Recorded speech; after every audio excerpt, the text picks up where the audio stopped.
కొమరం భీం ఆసిఫాబాద్ జిల్లా కౌటాలకు సమీపంలోని కంకాలమ్మ గుట్టపై జాతరకు భక్తజనం పోటెత్తారు. ఎటు చూసినా భక్తులు అమ్మవారి దర్శనం కోసం గుట్టవైపే చేరుకోవడం కనిపించింది. పురాతనమైన చరిత్ర కలిగిన ఈ ఆలయంలో 20 సంవత్సరాలుగా మహాజాతర నిర్వహిస్తున్నారు. అమ్మవారికి దీపారాధనతో జాతర మొదలైంది. తెలంగాణ నుంచే కాకుండా ఆంధ్రప్రదేశ్, మహారాష్ట్ర, ఛత్తీస్గఢ్, తమిళనాడు, కర్ణాటక రాష్ట్రాల నుంచి కూడా భక్తులు పెద్ద సంఖ్యలో జాతరకు తరలివచ్చారు. భక్తులు గుట్టలపై అమ్మవారికి నైవేద్యం వండి సమర్పించారు. జాతర సందర్భంగా కలెక్టర్ వెంకటేష్ దోత్రే సతీ సమేతంగా అమ్మవారిని దర్శించుకున్నారు.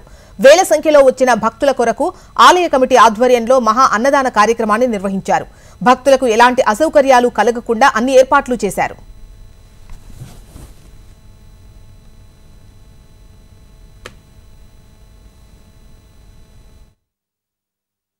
ఇక్కడ కంకాలమ్మ కేతేశ్వర స్వామి జాతరకు మేము ప్రతి సంవత్సరం వస్తున్నాము.